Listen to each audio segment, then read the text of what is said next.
mga kababayan, ako po si Banat Bay. At siyempre, ginujubo-jubo pa rin. May ubo na po ba ang lahat?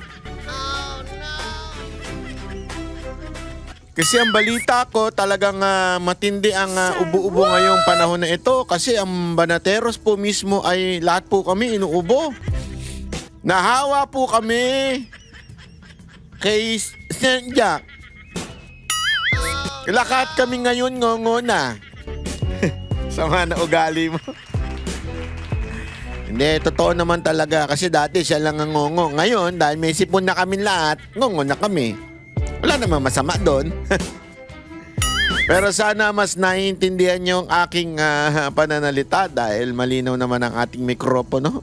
Susubukan nating magpahayag pa rin ng mga bagay-bagay na nangyayari dahil alam mo naman sa kalagitnaan ng tag-ulan, tag-baha, tag-hirap ng Pilipino, mas importante pa rin ang impeachment ni VP Sara Duterte.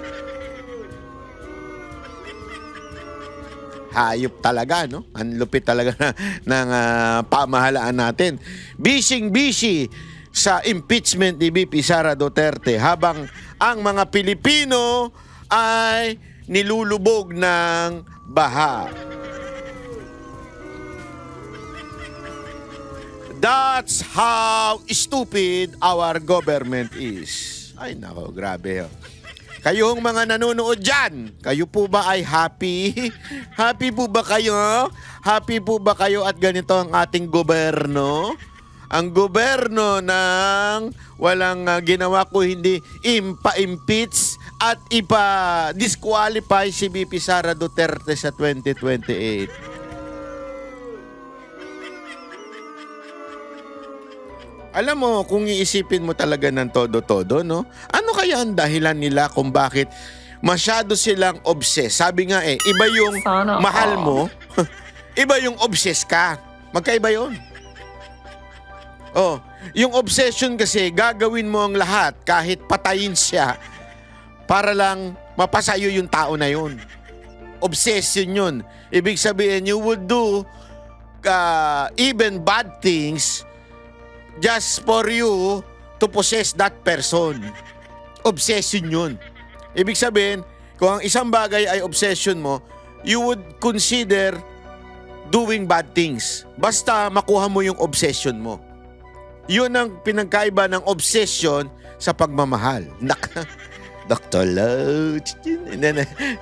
And alam nyo kung bakit? Ba't ko nasasabi yan? Kasi marami sa atin, diba, sasabihin nila, mahal ko si ganito, mahal ko si ganire, yung pagmamahal sa mga jowa.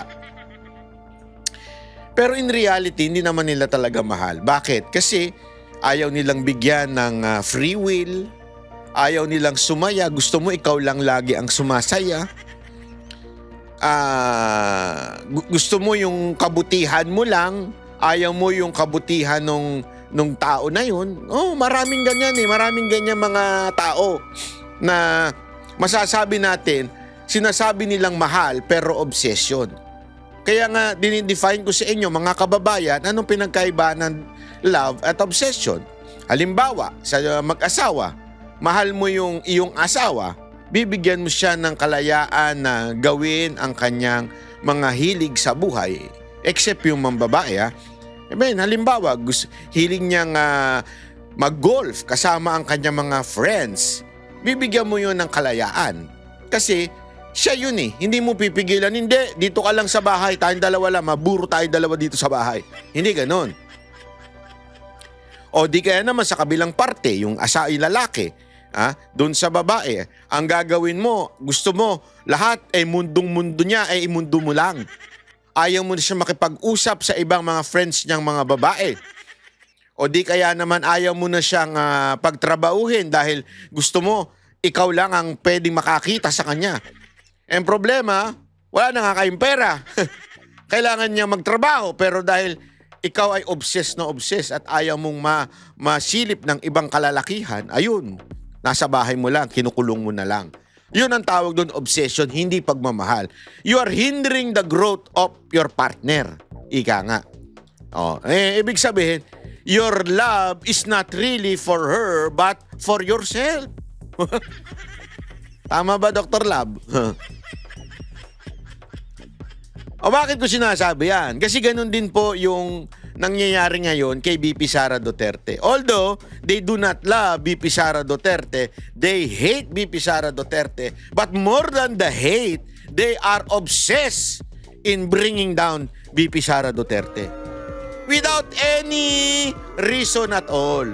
To the point that they are double standard. Diba? Ibig sabihin, galit na galit sila sa korap. Sabi nila, hindi ibalik ang paglulustay ni VP Sara Duterte. Kaya nga ang tawag sa kanya, di ba? Ano ba yun? Lustay, inday ba yun? Inday, lustay. Hindi ko maintindihan. Ang corny nila kasi. Di ba? Yun ang pagtawag nila. Lustay daw si VP Sara Duterte ng 150 confidential funds.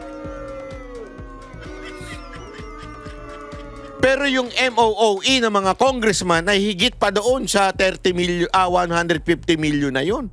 Di ba? At yung flood control na ayaw nilang silipin, pinipigilan nilang mahanap ang mastermind, ay trilyon-trilyon. Yan ang tinatawag na double standard. Bakit nga? Because of their obsession. They do not just hate VP Sara Duterte. They are obsessed in bringing down VP Sara Duterte. And they are obsessed na matalo siya sa 2028. So they would do everything, even beyond legal moves o legal strategy, ay gagawin nila para lang talagang pabagsakin si VP Sara Duterte. Kaya nga ngayon ang usapan na sa impeachment,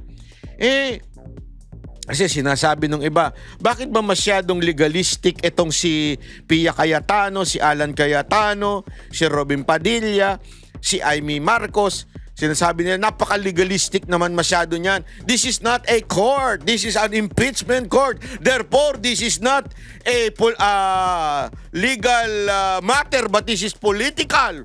So therefore, political ang dapat gabay ng impeachment court. Ganun ang sinasabi ng mga ulol.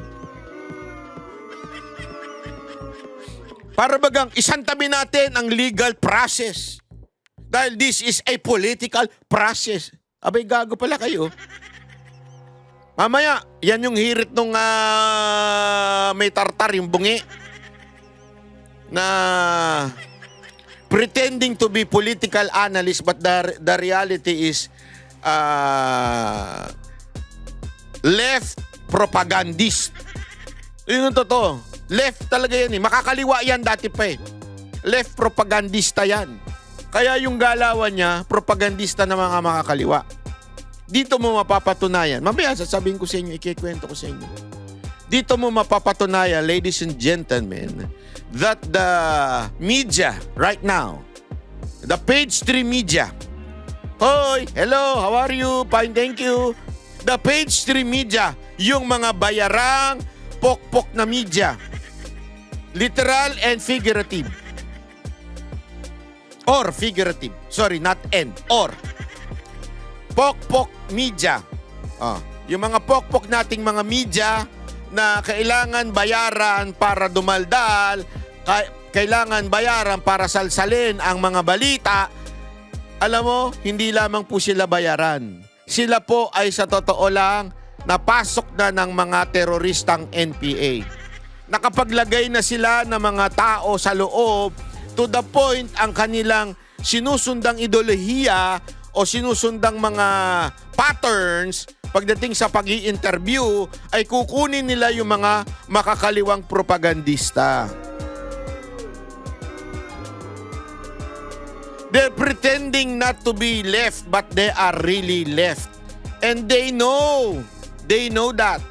Kasi nga, marami na sa loob ng page 3 media station sa mga network ang talagang galing po at nagkaroon ng training from the terrorist group NPA.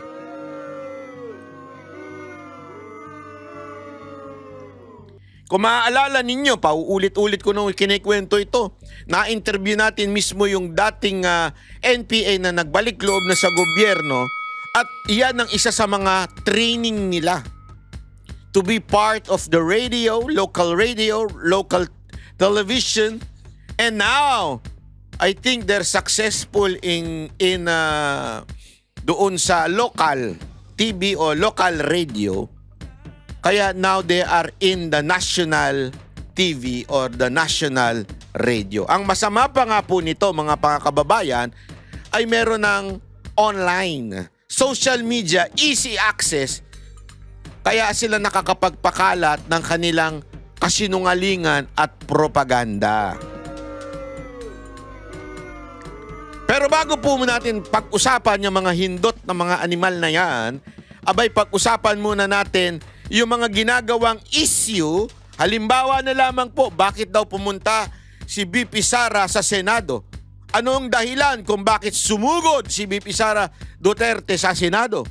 Ginagawa nila yan ng kwento at sinasabing propaganda, tinatakot yung mga senador at kung ano-ano pa. Pero alamin natin ang tunay na balita tungkol dito. Tunay na balita. Ito ho, pakinggan natin si Attorney Michael Powa. Alam mo, ako wish ko sana kung meron pong may kakilala kay Michael Powa dito, kay Attorney Michael Powa, ito po ang isa sa mga gusto ko sanang ma-interview sa SMNI. Kaya lang, hindi ko alam in whatever reason, hindi siya ma-interview ng Vox Populi sa SMNI. Ayan na, pakingge. Matapos ang ikatlong araw ng impeachment trial ni Vice President Sara Duterte, kumpiyansa ang kampo ng depensa. Ika nga ng kanyang defense team. Natamaan daw ni Attorney Joaquin Narvasa ang lahat ng kanilang target. Agree? Disagree? Dahil dyan, tumututok ang lahat sa mga susunod na kabanata ng tinatawag na trial of the century. Maaga pa naman kasi, no? Oo. Mahaba pa ang tatakbo ng trial. Kaya trial of the century, it will take 1 century. Or 100 days. O 100 days, ganun ba yon? Pero nang tanungin naman natin ang taong bayan kung sa tingin nila ay makakalusot ba si VP Sara sa kaso ng grave threats. Ano sabi nila? Mahirap mga salitan silang dalawa lang eh. Pero mahirapan sila kay Marcos. Paupo yan. Apweste yan. Hindi basta-basta maan yan. Siguro hindi. Para anong ebidensya, yung magbanta ka sa tao, di ba? Buhay yun eh. Siya mismo nagsalita pa.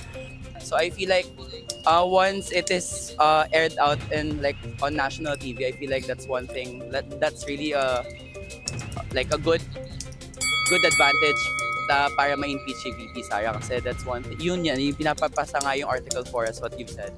And I think that really violates the upcoming law if papasa man siya.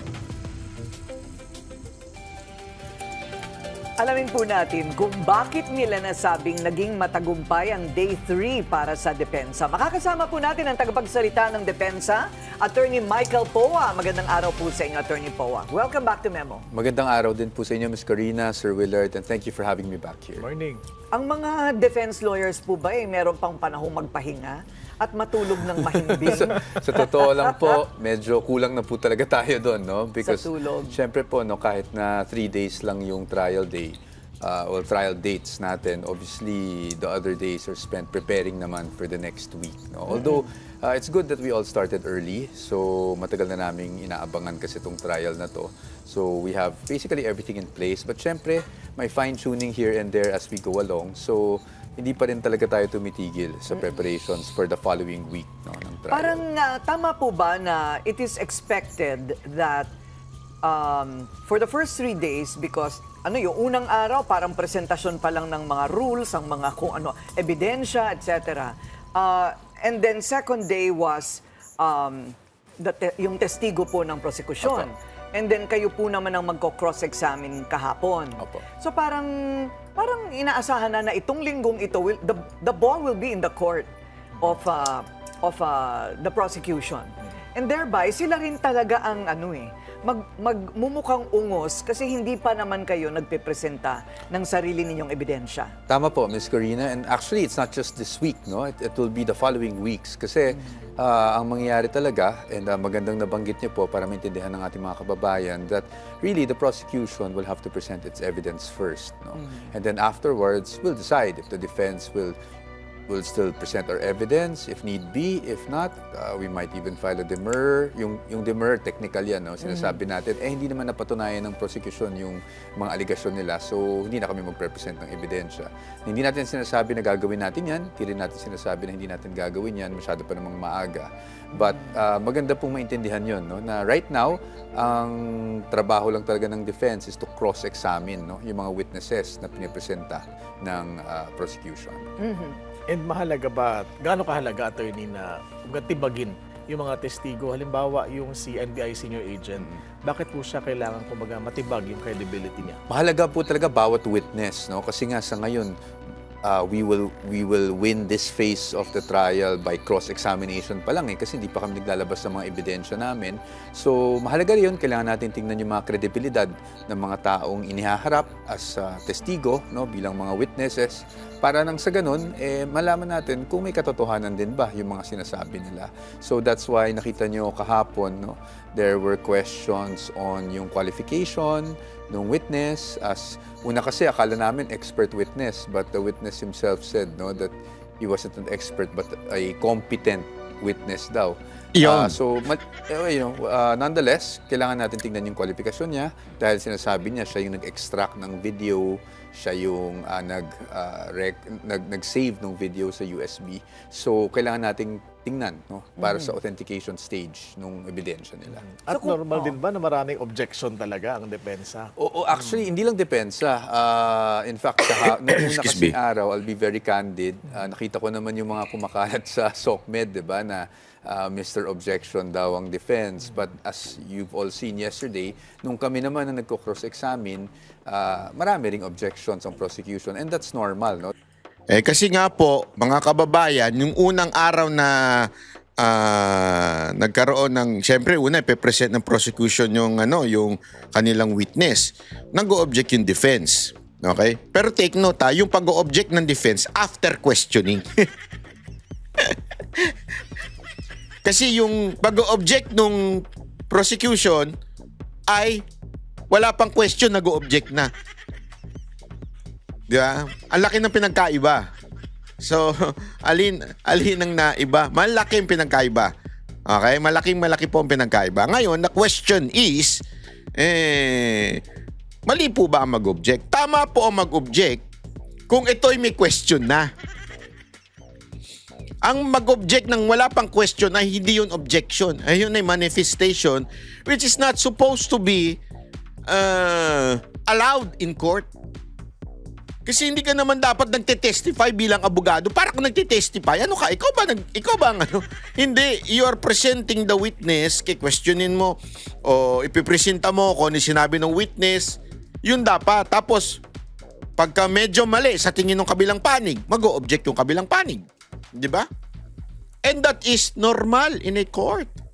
Ginawang issue yan, first day, nung nilagay yung NBI. Siyempre, nag-object yung mga defense dahil para bagang finifeed na yung sagot sa kanya. Para scripted eh. Diba? Kitang-kita naman natin, binabasa niya, scripted lahat nung sinasabi nung ano. So nag-o-object ngayon itong defense. Ang daming pumuna, sabi. Bakit daw? Mr. Objection kayo. Kinabukasan, karma kagad. Mantakin mo kinabukasan nung sila na ang nagko-cross-examine. Sabi ng cross-examine, yung pinresentang witness ng prosecution ay tatanungin na ngayon ng defense. Nung tinanong na nung defense, aba, wala pang tanong. Nag-o-object na yung prosecution. Sabi ko, anak kayo ng wewe, oo. Nagagalit kayo dahil nag-o-object itong defense. Napakaraming object. Itong prosecution, wala pang ang tanong, nag-o-object na. To the point, pinunansya na ng presiding officer. Si Chis Escudero, hindi yung si presiding officer. Si Chis Escudero, tinanong siya, you sound frustrated. Are you crazy? Madapa. Joke lang, walang gana. Tinanong niya, frustrated ka na. Easy ka lang kasi, relax lang, wala pa yung tanong, object ka na ng object. Oh. Kita nyo kung gaano ka double standard ng mga pinklawan at mga propagandista na mga pulahan. There's nothing wrong with what the prosecution did because we feel there's nothing wrong with the defense did. Sa regular courts, normal naman po. Trabaho lang po talaga ng abogado ang mag-object. Pag nakikita namin na merong ground under the rules for objection, meaning yung tanong ay improper or hindi dapat tinatanong sa witness. Okay. So, bale, sigurado nakakaramdam kayo ng pressure kasi hindi naman siya ordinaryong Kaso. I mean, the entire nation is watching. Social media has a comment on every utterance. So, paano po yun? How do you keep your cool Well, under that pressure? Well, Ms. Karina, syempre, we try as best as we can to keep the noise out, kumbaga. But of course, siguro magbobolhan tayo if I tell you na walang pressure, diba? Of course, there's pressure and it's very different from a normal court proceeding na halos wala namang nakakanood sa'yo except for the people who are present there. And it's very different from previous impeachment trials, no? Because the previous trials, wala pa naman tayong masyadong sokmed talaga, di ba? Ngayon lang talaga that you can see all the comments online. So, ako personally, and I think most of us in the defense team, we try to keep out of social media para hindi tayo masyadong naapektuhan, no? But, well, ako Pero wag ka mag-alala. Bugbog naman sa social media yung mga uhugin, mga para mga asong ulol na naglalaway. Yun naman ang bugbog sa social media. Di ba? Natatawa nga ako. Alam mo, grabe kakatawa talaga. Ang galing ng AI, Sa sobrang galing ng AI, napa-research ako paano ginagawa yung mga ganun eh. Mantakin mo, yung kay Chis Escudero tsaka dito kay presiding officer, si Gatchalian. Ay grabe lahat. Nag-iihaw, minamasahe niya si Chis, tinitimpla niya ng kape. Grabe, sabi ko nga, hindi ko maintindihan kasi, nung dati, nagkaroon na yan dalawa sila nandyan. Yun yung ini-impeach yung presidente. Kasi napakaklaro sa konstitusyon. Pag ini-impeach ang presidente, ang presiding officer ay yung Supreme Court Justice.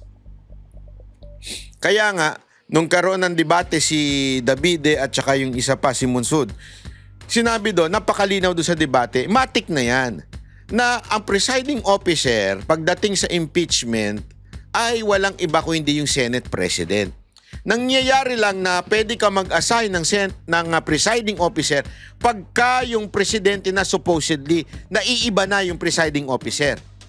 Pag presidente na na-impeach, sino na yon? Yung Supreme Court Chief Justice. Kaya noon, nagkaroon na dalawa ang nakaupo. Dahil ang ini-impeach noon si Erap. So dalawa ang nakaupo. Yung Senate President at saka yung Chief Justice. Which is, by law, that is the provision of the law. Yun ang utos ng batas, di ba? Pero dito hindi eh. Dito, walang utos na batas na pagka Vice President, kailangan iba ang presiding officer. Maganda siguro, baguhin nyo na yung konstitusyon.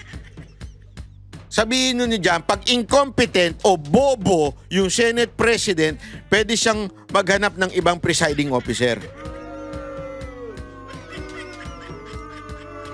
O kung tuta ng inang yan, yung Senate President, pwede ng ibang maging Senate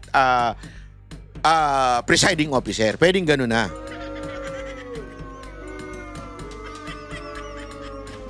Wala din eh. Kasi kung babaguhin nyo lang din yung batas, abay, pambira kayo, oo. Personally, I can't help but also look because sometimes, It's constructive. it's constructive and based on the comments, we also might need to do we have to Adjustments, be, we have to be very, how do you say this? Kailangan siguro medyo magpakatotoo din tayo. Huwag tayong masyadong egotistic, no? Na kung Yan. may mga constructive comments naman, siguro dapat pakinggan din natin. So it's really Correct. balancing that, no? Right. It's balancing the noise and what we consider as constructive. Right. At so maaasahan natin next week, bawas na yung objection. Si Ma'am Corina parang hindi naintindihan naman sinabi. Trabaho nga ng defense yun eh. At saka hindi lang defense, may trabaho ng lawyer yun. Even the prosecution, pwedeng the prosecutor pwede yung gawin yun. Basta kailangan may tanong muna. Antayin yung tanong bago muna object. Well, that's to put it We cannot commit to simplistically. that. Oh, we cannot commit. Okay. So, isa sa mga naging sentro ng usapan yung sinasabing pagtitibag nga dito sa kredibilidad ng unang testigo, no? Ang napansin ko lang po, parang he was being cross-examined as a representative of the NBI when specifically his expertise is technical. Yes. Parang ano din kasi hindi niya masabi ng diretso yun Yung testigo ba? Na hindi ko po masasagot yan. Technical po ako. Ang pinag-uusapan dito, authenticity. Okay? Hindi ba? At tinatanong sa kanya yung tungkol sa hitman plot. Paano naman niya malalaman yon? So what do you think? Well, how do you assess? Well, Ms. Corina, kasi aside from the technical aspect, he also signed kasi yung affidavit of investigation. So when you sign an affidavit of investigation, obviously the presumption is you've read the affidavit itself, diba? So he was involved. But nonetheless, there will be other witnesses that will be called upon by the prosecution. I think si Agent Lotok will be called on Monday. And then of course, si Director Matibag will also be called at some point. Hindi pa yata next week, but nakita na namin yung request for issuance of subpoena. So there Sino will po be... yung Agent Lotok? I mean, what is his Kasama area? rin po siya sa pumirma. No? So isa siya sa mga nag-imbestiga. And even si Agent Kalilong yesterday also said na may mga nakausap din siyang mga dumalo, yung mga inimbitan nila para sa investigasyon nila. So there is personal knowledge on his part pagdating doon. So natatanong namin siya. So, lalo-lalo na doon sa affidavit of investigation.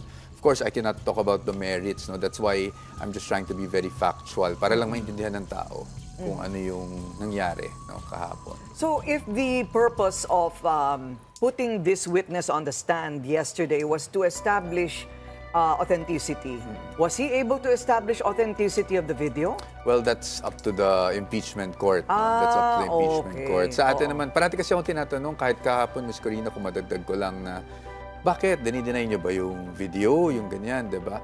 Look, again, siguro naglolokohan na tayo if we deny that there was such a statement, no? There was such an utterance. Pero pagdating kasi sa video, syempre kailangan din natin malaman, like I say, hindi naman kasi naglalakad ang ebidensya mag-isa papunta ng korte, diba? Someone has to testify, bring it and testify on it and authenticate it. At pagdating sa video, syempre, hindi naman natin alam kung saan niya nakuha yung video na yan, how is it compared to the original source, which is probably the Zoom meeting, the saved file of the Zoom meeting, diba? Or Zoom press conference. So may mga ganyang technical na bagay talaga na kailangan pagdaanan, not just in impeachment but in regular courts. No? Is Lahat there ng mga more? dokumento. Is there more than what the public saw? Or more than what is now presented as evidence in that video? To put it in better context. Yes, that's why we were asking for, we were asking initially that, in fact, even the senators now were debating upon the 2-hour video. They were asking us if we... Ayan. Ayan yung paulit-ulit natin sinasabi. Bakit ba masyado nakafocus doon sa video? Kasi remember, importante ang context. Sa lahat ng bagay, importante context. Maraming nagiging kulto na relihiyon dahil they're taking verses, scripture out of context. Yan ang katotohanan. Kasi sabi nga nila, eto, ng mga Bible scholar, hindi pa pwedeng maglaban ang Old Testament at ang New Testament. The New Testament is a fulfillment of the Old Testament. Hindi niya binabago ang kautusan ng Old Testament. It's just an explanation and fulfillment. So bakit ko sinasabi yan? Kasi importante rin yan sa video. For you to understand why may utterance ng ganon si VP Sara Duterte, you have to get the entire video at according kay Attorney Poa, na ngayon ko lang din narinig pero sinabi ko na sa inyo ito before, di ba? Ako naniniwala ako misquoted yun eh. Bakit? Kasi may mga verse, may mga hindi natin masasabing intentional edit but due to the weakness ng internet, may mga napuputol na words. So, kung i-download mo lang yan sa social media, Facebook, YouTube, o whatsoever mo i-download yan, hindi yan ang complete na mga statement kasi may mga napuputol. Alam ko yan. Bakit? Before kasi, remember I started as a live streamer. Before, nagla-live ako nun. Marami sa inyo, nandyan na yun eh. Marami sa inyo, minsan, di ba, umiinit pa ulo ko kasi paputol-putol due to the internet. Tapos, syempre, kung yung putol na yun, napaka-importante nung nawala, tas biglang iba lumabas. Halimbawa, sinabi ko, Marcos the best. Oh, biglang naputol, anak ng wewe. Sasabi nila, si Banat Bay, loyalista na. Yung pala, during the live stream, sinasabi ko, Marcos the best pagdating sa korupsyon. Pagdating sa diktador. Pagdating sa katarantaduhan, the best si Marcos. Nawala yung mga part na na sa korupsyon, sa katarantaduhan, ang lumabas lang the best si Marcos. Anong tawag mo doon? Misquoted ka ngayon. That's why it is very, very, very, very important the authenticity of the video. Kung yan ba ay raw, original, o dinownload mo lang. Dito, lumabas, dinownload lang niya. At hindi niya pa pinanood entirely. Di ba? Kaya nga, yun nga yung problema dito eh. Tapos yan ang gagamitin mo to impeach a person. At paulit-ulit naman sinasabi ng mga ugok katulad nung yung political propagandist ng makakaliwa na bungi, na panot. Ano sabi niya? This is not a legal process. This is a political process. Therefore, you do not need sa bla bla bla bla bla. Ganyan siya. Abay, tarantado ka pala eh. You are removing the rights of the 32 million people who voted for VP Sara Duterte. Ang gusto mo lang, political lang ang datingan, walang legal process. Gago ka ba? Gago ka ba o putang ina ka? Ako nagtatanong lang ha. Mas bibigyan mo importansya mo pa yung political process dahil hindi naman ito court. This is just an impeachment court. Gago ka pala talaga. Sa bagay, ganyan kayo sa mga NPA, wala na kayong batas na sinusunod. Ito may batas eh. Binoto to ng 32 million. So therefore, for you to remove that such right o power, kailangan mo mawala yung tiwala ng 32 million. That's the very essence of impeachment. The trust of the people who voted for you, wala na. Kaya ka na dapat bumaba. Kasi the Constitution says, the power emanates from the people. Therefore, it's the people who will remove that person. Paano yon pag nawala na yung tiwala dun sa tao na yon? That's the very essence of the impeachment. Tanong, nawala ba ang tiwala ng mga Pilipino kay VP Sara Duterte? Look at the survey. Look at the survey. Hindi lang isang survey nagsasabi si VP Sara Duterte pataas ng pataas. Yung nagpapatanggal sa kanya pababa ng pababa. Tanong ko sa inyo, nawala ang tiwala kay VP Sara Duterte? Hindi. Tapos ngayon gusto niyo sabihin, hindi, this is just a political process. Gago. This is not a political process. Ang ginagawa ninyo, pambababoy process. Pero again, taong bayan. Taong bayan ang huhusga. Hindi kayong mga NPA dyan. If we will be asking the court to play the entire 2 hours and I think 26-minute video. 2 hours pala yun. Ganun kahaba yun eh. So, and we said that we are planning to do so. Now, kahapon, hindi namin muna tinuloy because we didn't find the need to do it. No? That's why we showed just other clips. Bakit yun importante? Kasi nga, konteksto, like you said. No?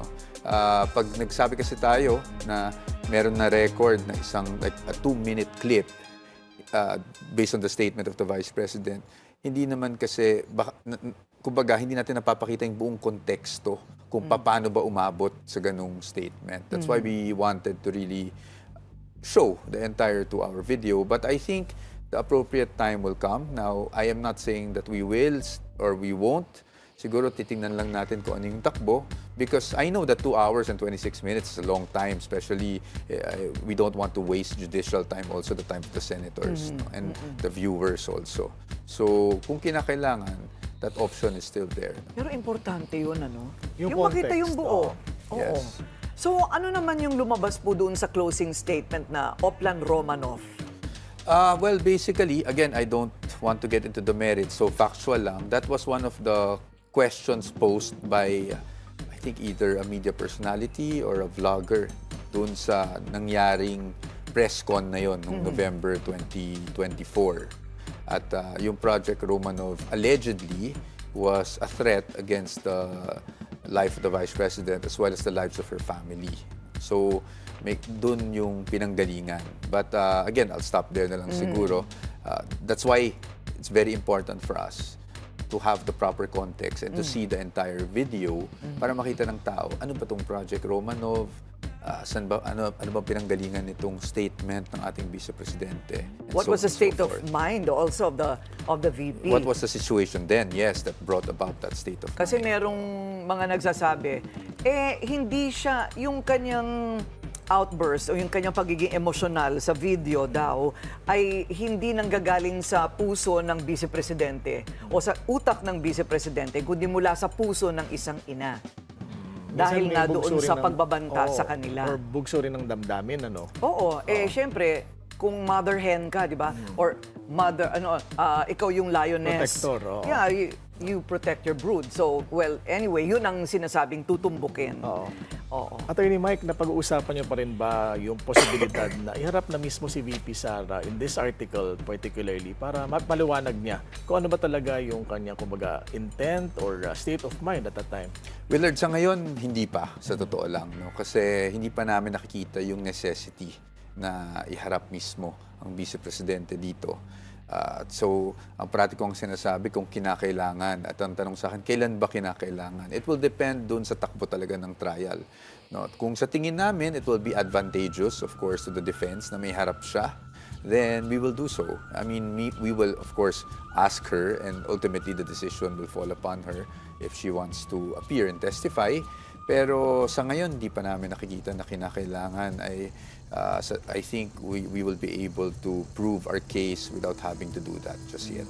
Okay, was that necessary? Ayan pa yung question ng mga paulit-ulit, bakit hindi daw mag-appear si BP Sara Duterte? Alam niyo ba ang dahilan kung bakit hindi required mag-appear unless the judge or in this particular case, yung senator judge ang magsabi na kailangan o ganito? Alam niyo kung bakit? Kasi ang burden of proof doon sa nag-aakusa.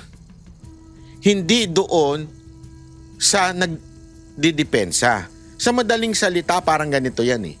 Yung tinatawag sa regular court na trial absentia, yung kasi ginawa ko yan eh, yung nag-appear lang ako doon sa arraignment, tapos sa trial absentia ba yun? Yun tawag doon. Yung ibig sabihin, hindi mo kailangan mag-appear kasi kailangan patunayan eh. Patunayan muna nila na totoo yung inaakusan nila sa akin. Hindi kasi ang mindset ng mga ilang mamamayan na nanonood na hindi masyadong maalam pagdating sa korte. Swerte ninyo, wala pa kayong demanda. Ay pag ikaw kinasuhan na, abay, ang laki na ng kasalanan mo. Hindi ganun 'yun.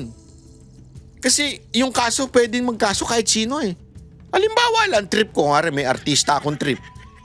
Di ba? Halimbawa lang, may artista akong gustong-gusto. Obsessed na obsessed ako. Kasuhan ko siya na ginahasa niya ako. Pwede ba yun? Oo, pwede yun. Pero sandali, ikaw nag-aakusa eh. Ikaw magpatunay. Hindi ba pwedeng ang magpapatunay na, hindi kita ginahasa kasi nandito ako sa lugar na to nung panahon na yon at hindi kita kasi hindi kita kursunada. Hindi nga eh. Kaya nga may karapatan siyang manahimik.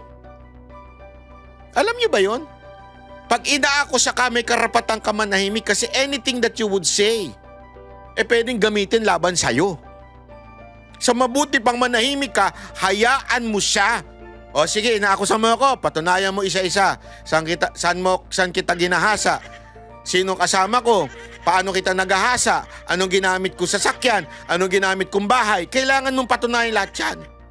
So ganun din dito. Sinasabi nila na meron daw threat na ginawa si VP Sara Duterte. Define mo. Paano nangyari yung threat na yun? Saan nangyari yun? Sino kausap niya? Ito ba, may mga kapasidad ba ito na gumawa ng threat? O meron bang kapasidad ito mga kausap niya? At kung meron talagang threat, sino yung kinausap niyang tao? Diba? Importante yan eh. At again, hindi kailangan mag-appear ni VP Sara Duterte dahil kayo ang nagpapatunay. Kayong mga nag-aakusa. Pwede kasing pag nag-appear siya, yung 'di ba yung self-incrimination, hindi pa pwede kasi baka mamaya abay nagbigay ka ng something na yun ang kanilang gagamitin. Alam po namin yan kasi siyempre ako sa dami ko na pong kaso. Sa dami na ko ng kaso, sa dami ko ng abogadong nakausap, every time na haharap kami sa piskal o sa judge, sasabihin sa akin na huwag kang magsasalita, let me speak. Ako laging kasi maaari yung sabihin mo ay ma-jeopardize yung trial. Huwag mo sasabihin na ganito. Maraming ganun eh. Kaya nga binibigyan ng karapatan ng batas. Ang batas Kaya lang kung bendalo ang inyong pinangahawakan, mapatay tayo dyan. Pero binibigyan ng karapatan ng batas yung taong inakusa. Nga manahimik na lang siya. At kayo, sige nga. Saan nangyari yun? Paano nangyari? Ngayon, sasabihin na nung taong nag-aakusa. Halimbawa, ginahasa mo ko sa sinihan.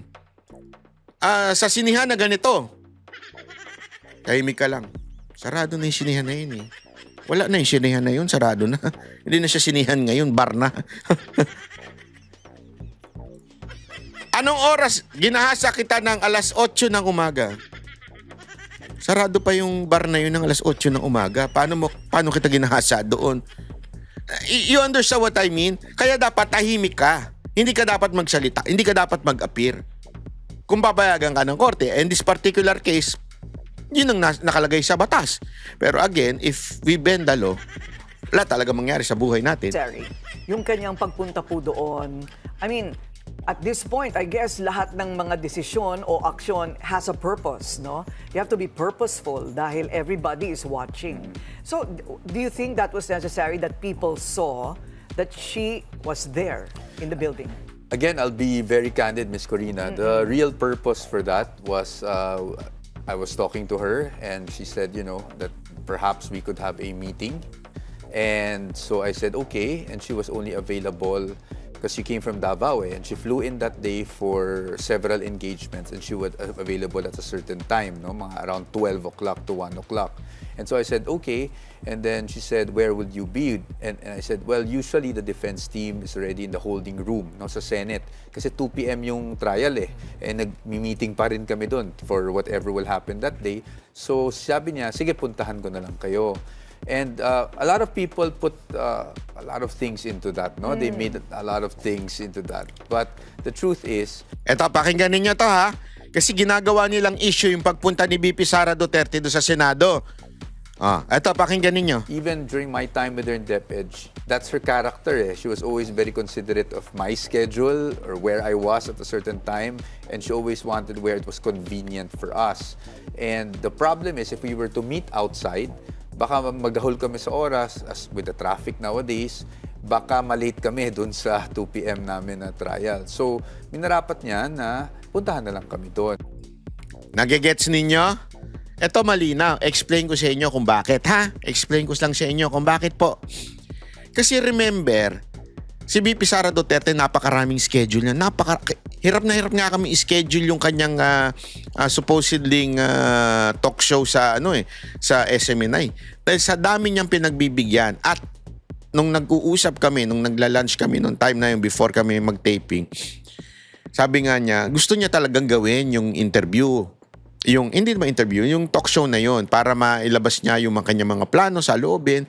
Kaya lang kasi sabi niya, mas priority niya kasi yung mga tao na makausap at ang dami niya ng invite, patong-patong na yung schedule niya.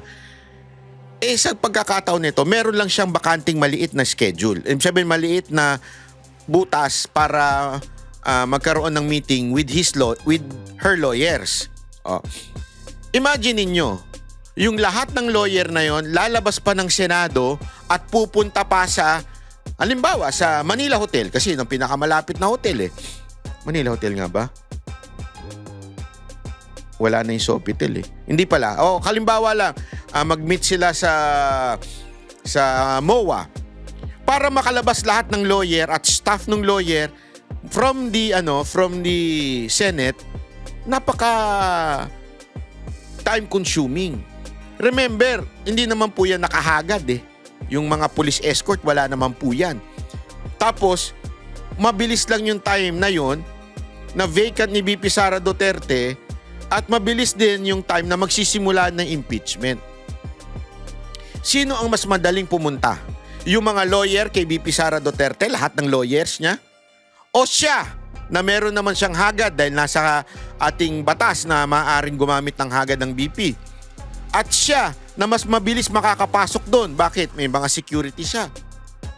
At siya na iisang tao na pupunta lang doon.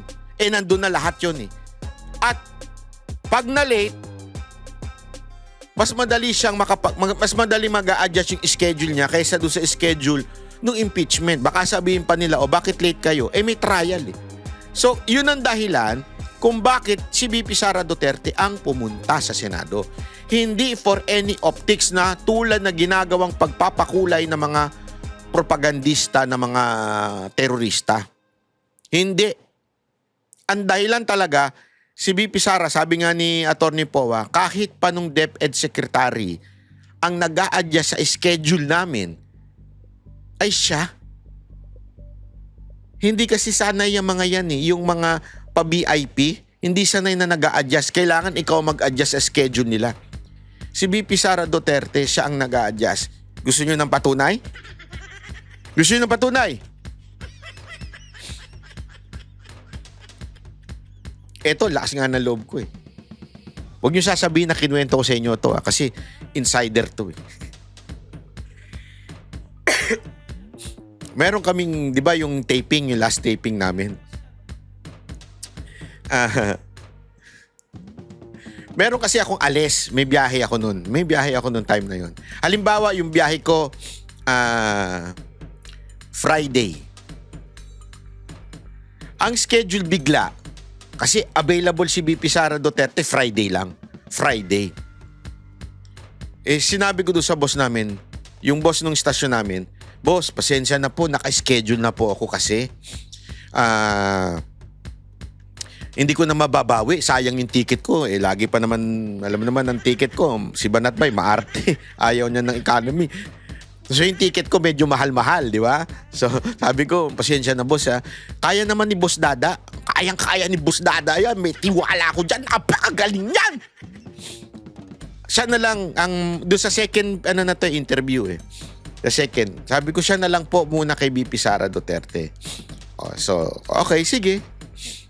Tapos kinausap ng boss namin yung sila sa kampo nila VP Sara Duterte. Hindi ko na lang sasabihin kung sino nagsabi. Pero sabi nila, gusto daw ni VP na nandun din ako. So, siya na lang daw ang mag-a-adjust ng schedule. Ginawang Thursday yung recording, yung video, yung interview. Alam mo, gusto kong matunaw sa upuan ko nun. Sabi ko, shit. Hindi kasi alam mo yon, ayoko maramdaman niya na nag-inarte ako. Na hindi ako pwede na Friday. Kaya lang kasi, hindi naman ako mayaman. So, kailangan kung, hindi, hirap naman i-cancel. Kakanceling ko yung hotel, kakanceling ko yung bayad na lahat yun, di ba? Siya na lang daw Sabi ko, alam mo, dito ko napatunayan sinabi ni Atty. Poe. Since kaya naman niyang i-move yung schedule niya, siya na lang ang nag-giveaway. Hindi pa VIP. Kung VIP yun, sino ba yung Banat Bay na yan? Nakapal ang mukha niya na. Ako mag-a-adjust sa schedule niya? Ganun Hindi, si VP Sara Duterte siya mismo nag-adjust. Kaya nga nung second taping na namin, ako na mismo nag-sorry, pasensya na po, Madam President. Pasensya na po talaga kasi naka-schedule na po yun eh. Hindi ko na mabawi, maraming maaayos doon sa ano. Hindi, sabi niya, walang problema. Walang problema. Alam mo, doon ko napatunayan. Again hindi dahil importante ko. Hindi yun hindi yun. Don't get me wrong. Hindi dahil importante ko. Kasi siyempre gusto niya yung flow nung katulad nung last time. Kasi marami daw sa mga kaibigan niya ang natuwa doon sa last time. Maraming nga nagsabi na maganda yung usapan last time. So gusto niya same format. Again hindi dahil sa akin. Eto'y dahil yung tao na si VP Sara Duterte is humble enough to change the schedule. And he is hindi humble enough. Anong tawag doon? Hindi siya pa VIP na pa-importante. Alam mo, ugali yan ng mga Duterte. Hindi lang namin nakita yan kay VP Sara Duterte. Even time, naranasan ko rin yan panahon ni PRRD. Kung kayang magbago ng schedule ni PRRD para sa'yo, gagawin niya. As long as walang tatama ang iba. Ganon siya. Si Baste, ganon din po. Kaya nga sabi ko, kaya ako, honestly mas malapit ako dun sa ama before. Hindi ko sinabing close kami mas malapit lang. Ibig ko lang sabihin, mas nakakasama ko kasi before yon. Pero mas humanga nga pa ako ngayon. Alam niyo kung bakit? Dahil nakita ko yung karakter nung tatay na ipasa sa anak. Hindi pa VIP, hindi pa, alam mo yun, politiko ko. Ako masusunod, ako ang hindi ganun. Napaka-humble na mga tao. Yun ang dahilan. Kaya nga sabi nito, yung sinabi ni Atty. Powa ito, na napanood ko kahapon lang, sabi ko, ganito talaga si VP Sara Duterte. Siya ang mag-a-adjust kung kinakailangan at kung kaya naman, siya ang mag-a-adjust. Yun lang, gusto ko lang sabihin. Haba nun, animal ka. There was no other intention other than to really have a meeting with us. No, it wasn't Yun. a strategic move on the team's part. In fact, we confirmed the meeting, I think, if not the night before, nung umaga lang. No? So So it kumbaga was- parang impromptu press con ang nangyari. Si Attorney Oo, po, actually ako po yung nagsalita. In fact, she told me na kaagad, no, in fairness to the media, please tell them, out of consideration rather for the media, please tell them that I will not be attending the trial because she didn't want the media to expect, no, or mga kababayan natin to expect. So please explain why I'm there. That's why nag-press con muna ako bago siya dumating, nagmamadali ako. Ang galing Kita nyo dito? Sinabi niya na kagad kay Atty. Po, pupunta ako dyan pero sabihin nyo na sa tao na hindi ako pupunta doon sa impeachment trial. Baka kasi mag-expect. Alam mo kung gago si VP Sara Duterte at gumigimik lang? Yung for optic sake lang? Alam mo, sabi niya, sige hayaan mo sila ma-excite. Tapos biglang hindi ako pupunta. Diba? Ganun kaya hindi sinabi niya, pupunta ako dyan pero sabihan nyo na kagad ang tao na hindi ako a-attend na impeachment. Magmi-meeting lang tayo. Kung pumunta doon para maka-press con bago siya dumating para ma-explain kaagad yung context din ng pagpunta niya. kayo ba yung tinuturo ni VP nung sinabi niya na pinayuhan siya na mag-entertain ng questions mula sa media? Oo. Kung may paliwanag din lang po. Ako yun. No, because it's very, the rules are very strict. No? In terms, Rule 18 of the Senate impeachment rules provides that the senator judges, the parties and their counsels, which kami yun, and parties meaning the Vice President, no, cannot discuss the merits of the case publicly. Kumbaga, ito yung katumbas ng sub judice rules sa regular courts. No? So, we're very mindful of that rule, and that's why kahit ako sa mga interviews and sa mga press con, medyo pigil din talaga ako, no? Because I have to be very mindful, baka ma-contempt kami because we're violating that rule. And even the presiding officer reminded us on the first day during his opening statement about that rule, no? That we cannot disclose. Kasi nga, you're trying to sway the public opinion or condition the mind of the public one way or the other. So, pina-aprobahan na lang ba sa inyo yung kanyang one-liner Ay, hindi mula po. sa tula? Wala o- po. Hindi ko po nakita yon bago siya nagsalita. Sabay lang natin narinig. Kumbaga, sabay lang natin nalaman kung ano yung statement na yun. Bakit ka namamangha ka dun sa one-liner, ano? Oo, very Yan very, very, very, very clear. Ladies and gentlemen, people in the house, yung gumagawa ng eksena at kwento na kesyo si BP Sara Duterte daw ay nag-iinarte. Katarantaduhan po yun, hindi po totoo yun. So, at hindi rin po totoo yun na gumigimik lang na kaya pupunta doon para takutin, hindi. Nagkataon lang kasi, una, doon na nagkakasama-sama. Tandaan ninyo these are different law firms. Yung nag-handle ng impeachment niya, magkakaiba yan. May kanya, eto mga to, hindi lang naman yan ang hawak nilang cases. Kasi law firm yung mga yan eh. Hindi naman po yan yung mga katulad ni Jesus Palsis na walang case. Hindi yan yung mga ganong klaseng tao. Ay, hindi na pala siya abogado ngayon. Suspended nga pala yung animal na yun. Suspended siya, di ba? Oo, tama, suspended. Oh, di ba? Hindi yan yung mga ganong tao. Ito yung mga bisin tao. So, para magkasama-sama yung mga abogado, nangyari yun sa impeachment. So, VP Sara Duterte took that for her advantage na doon na, imimit ko na kayo dyan. Hindi dahil sa kahit anumang optics o theory ng mga gagong mga political propagandista ng mga kaliwa. Hindi. Kasi yan ang pinapalabas nila eh. O pumunta naman pala. Aba, di pa umaten. Pumunta naman pala. Gimmick yan para takutin yung mga senador? Mga ulul eh. Tanga-tanga talaga eh. dramatic syempre. Galing sa tulang Invictus. Oo, hindi ba? Yan, naging issue pa yan. Kesyo ginagaya daw. Tanga pala talaga kayo, no? May mga quotation talaga na ginagamit mo at nire-refine mo according to doon sa sitwasyon na yun.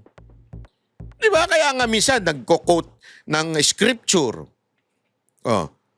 Kasi yun ang kanyang guidance sa kanyang puso, yung scripture. Ngayon, nag-quote siya ng quotation ng isa. Ako, halimbawa ako, lagi kong guidance ko ito. Lagi ko sinasabi sa inyo to, pero hindi ko na alam kung sino original nito. Sabi nila si John F. Kennedy daw eh. Kasi ito rin yung sinabi nung aming dating pastor. Ano sabi niya? Yung think not what your country can do for you. Think what you can do for your country. Sino ba nagsabi nun? Hindi ko alam kung sino nagsabi nun eh. Pero may iba nagsabi nun. Pero lagi ko rin iniisip yun. Kasi yun ang guiding lines ko sa akin eh. Bakit? Kasi sabi nung pastor namin, ganun din pagdating sa opisina o trabaho ninyo. Think not what your office or your company can do for you, but think what you can do for your company. Ang ganda, di ba? The same thing, apply mo rin yan sa teammate mo. O halimbawa, sa Banateros. Think not what Banateros can do for you, but think what you can do for your Banateros. Ganon din yan sa pagdating sa pamilya mo. Think not what you can do for what your family can do for you, but think what you can do for your family. Ganon din yan sa jowa. Eto matindi pag sa jowa. Buti na lang, single ako. Single lady. Di ba? Think not what you can, what your girlfriend can do for you, but think what you can do for your girlfriend. Di ba? Ba't boo? Hindi pwede. Hindi pwede. Hindi ka sumang-ayon, animal ka. Totoo, di ba? Isipin mo kung ano yung magagawa mo para doon sa partner mo. Kung ano matutulong mo. Kung ano mabibigay mo. Hindi yung ano mabibigay niya sa'yo. So ano ibig ko sabihin? Yun ang aking ang motto sa buhay. So dapat, kung walang masama, kung si VP Sara Duterte, ginamit niya yung doon sa isang philosopher na sinabing siya ay mayuyurakan, madudumihan, babatuhin, pero mananatiling nakatayo. No. Yeah. Minsan nga, meron tayong kasabihan yung, two-step backward, one step backward, two-step forward. May pag ganun-ganun tayo, di ba? Yun ang ating guide eh. Eh yung iba minasama pa yan. Ha, magsasalita na lang sa press con. Mag-plagiarism pa. Ulul, tanga bala kayo eh. Plagiarism. Ginamit lang niya yun para maging guide niya sa buhay niya. Kaya nyo kong kaya nyo kong banatan, madadapa ako pero babangon ako at lalaban. Mananatiling nakatayo. Yun ang ibig sabihin nun. Hindi ka tulad ng mga makakaliwang animal dyan. So, ngayon alam na natin, hindi ba kung saan ang galing yung parang siguro damdamin ni VP, no? The question now is, can she convince the senator judges where she was coming from? Okay, so 3 days for one witness, o sabihin natin 2 days.